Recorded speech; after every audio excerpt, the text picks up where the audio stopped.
जय हिंद। स्वागत है आपका नॉलेज की नई दुनिया में। तो गुरु और शिष्य का रिश्ता बहुत ही अलग हो जाता है जब गुरु से शिष्य दीक्षा पा करके जुड़ जाता है। और ऐसे ही कुछ लोगों के नाम आपको बताने वाला हूँ जिनके बारे में जानकारी आपको मिलने वाली है कि इनको दीक्षा किसके द्वारा प्राप्त हुई थी। सबसे पहले चलते हैं, सबसे पहले आपको चंद्रगुप्त मौर्य के पास। चंद्रगुप्त मौर्य मौर्य वंश का संस्थापक था और इसने क्या किया, भद्रबाहु से जैन धर्म की दीक्षा ली थी। और इन्हीं के साथ कर्नाटक में श्रवणबेलगोला नामक स्थान पे संलेखनाविद के द्वारा चंद्रगुप्त मौर्य भद्रबाहु ने अपने प्राण त्याग दिए थे। आपके लिए क्वेश्चन छोड़ता हूँ भद्रबाहु से कि भद्रबाहु ने कौन सी पुस्तक लिखी थी, आप बताइएगा।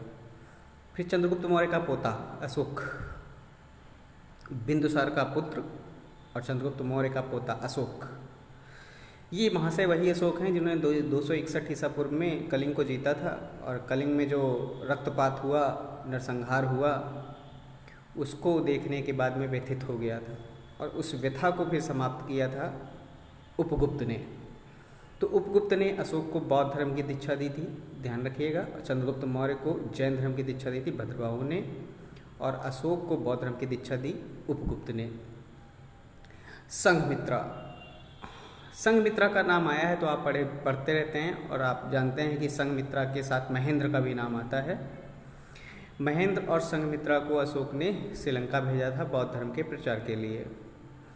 बात उस समय की है जब तीसरी बौद्ध संगीत हो रही थी पाटलिपुत्र में, और अशोक उस समय शासक था, मोगलीपुत्र जो थे अध्यक्ष थे, और इन्हीं की अध्यक्षता में महेंद्र वहाँ पे मौजूद नहीं था। संघमित्रा को बौद्ध धर्म की दीक्षा मोगलीपुत्र के द्वारा दे दी गई थी।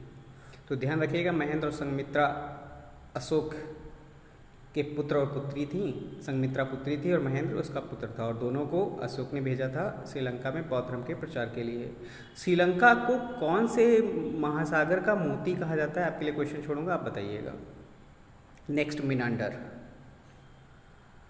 मीनांडर को बौद्ध धर्म की दीक्षा दी थी नागसेन ने। ध्यान रखिएगा, अगर कहीं नागसेन की जगह नागार्जुन भी लिखा हुआ ना तो भी आपका आंसर सही हो जाएगा। तो मीनांडर को बौद्ध धर्म की दीक्षा दी थी किसने, नागसेन ने। मिलिंद पन्नु पुस्तक है, उसमें इसका जिक्र भी किया गया, दोनों लोगों की जो बातचीत हुई थी। हैंसांग जो थे वो हर्षवर्धन के समय आए थे। हर्षवर्धन के समय हैंसांग आता है और शिव की पुस्तक लिखता है हैंसांग। और जो 5वीं बौद्ध संगीत हुई थी कन्नौज में, वहाँ पर हैंसांग बौद्ध धर्म की दीक्षा ले लेता है जयगुप्त के द्वारा। तो ध्यान रखेंगे, हैंसांग जो था वो हर्षवर्धन के समय आएगा और ये दीक्षा प्राप्त करेगा किससे, जयगुप्त से दीक्षा को प्राप्त करेगा हैंसांग। हैंसांग को यात्रियों का राजकुमार, नीति का पंडित और वर्तमान का शाक्य मुनि कहा जाता है। केवल शाक्य मुनि किसे कहा जाता है, ये आपके लिए प्रश्न छोड़ूंगा, आप बताइएगा कि शाक्य मुनि के नाम से किसे जाना जाता है। तो यहाँ तक आपने क्या जाना, चंद्रगुप्त मौर्य को भद्रबाहु ने जैन धर्म की दीक्षा दी, अशोक को बौद्ध धर्म की दीक्षा उपगुप्त ने दी है, और संघमित्रा को मोगलीपुत्र ने दीक्षा दी बौद्ध धर्म की।